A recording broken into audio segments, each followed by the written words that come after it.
नमस्कार फ्रेंड्स, भारतीय संस्कृतीत कुंकवाला सौभाग्याचं लेणं असं म्हटलं जातं। शेकडो वर्षापासून स्त्री कपाळावर लाल रंगाचं कुंकू टिळा लावत आलेली आहे।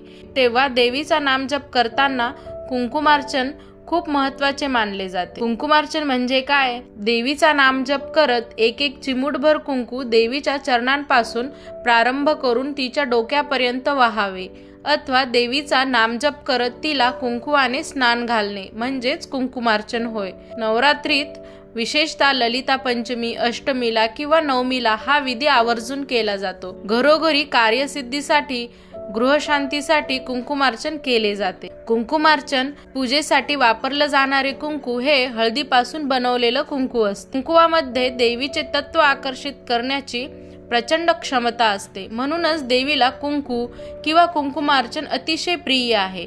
3.5 शक्तिपीठांमध्ये कुंकुमार्चन विधी आवर्जून केला जातो। भारतीय संस्कृतीत कुंकुवाला सौभाग्याचं लेणं असं म्हणतात। कुंकुमार्चन करताना काही गोष्टी लक्षात ठेवा। ललिता सहस्त्रनाम, श्री सूक्त, देवी सूक्त, देवी सहस्त्रनामावली, देवी अष्टोत्तर शतनामावली उच्चारण करून कुंकुमार्चन केले जाते। अश्विन नवरात्रात सप्तशतीचे पाठ वाचण्यापूर्वी किंवा पाठ वाचनादरम्यान कुंकुमार्चन करणे पुण्यकारक मानले जाते। अष्टमी, चतुर्दशी, पौर्णिमा, नवरात्र, लक्ष्मीपूजन, मंगळवार, शुक्रवार, पौर्णिमा, गुरुपुष्यामृत योग या दिवशी कुंकुमार्चन केले जाते। कुंकू वाहताना देवीच्या चरणावर वाहिले जाते, तर काही ठिकाणी चरणांपासून सुरू करून मस्तकापर्यंत कुंकू वाहतात। कुलाचाराने तुमच्याकडे जी पद्धत असते त्यानुसार करावे। देवीला कुंकू वाहताना कुंकुमार्चनासाठी तांबे, पितळ किंवा चांदीचे तामण घ्यावे। त्यात देवीची मूर्ती ठेवावी। अन्नपूर्णा माता, दुर्गा देवी, महालक्ष्मी यापैकी कोणत्याही देवीची मूर्ती घ्यावी। तुम्ही श्रीयंत्र किंवा प्रतिकात्मक वस्तू म्हणून सुपारी, ताम्रपट, सुवर्णपट पात्रात घेऊन त्याला सुचिरभूत करून घेऊ शकता।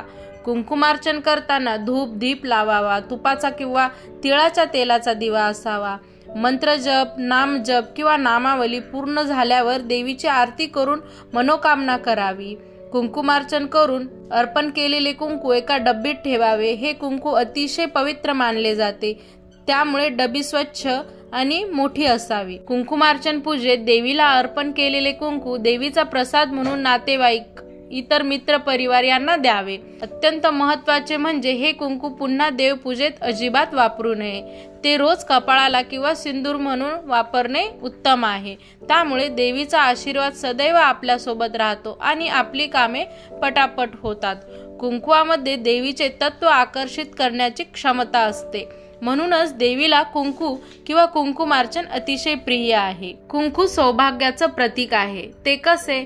शेकडो वर्षापासून स्त्री कपाळावर लाल रंगाचा कुंकवाचा टिळा लावत आलेली आहे। खेडेगावात कुंकू लावण्याच्या पद्धतीवरून त्या स्त्रीचा नवऱ्याचा व्यवसाय कळत असे सांगतात।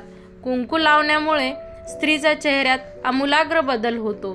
पूर्वी विवाहित स्त्री ठसठशीत कुंकू पाहून कळून यायची। पूर्वीच्या काळी स्त्रिया कपाळाच्या मध्यभागी कुंकू लावायच्या।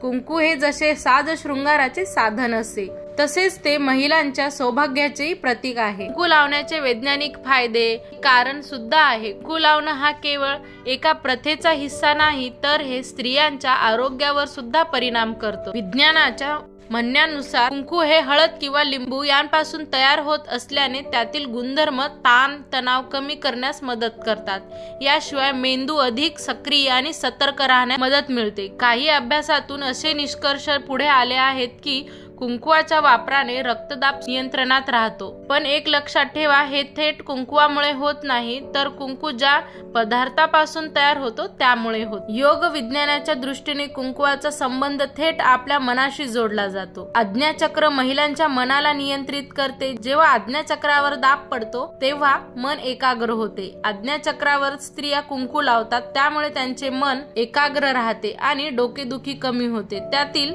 गुणधर्मामुळे हे परिणाम दिसून येतात। असेही सांगतात की स्त्रीचं रूपच अग्निस्वरूप आहे, त्यामुळे लाल रंग तिला प्रिय आहे।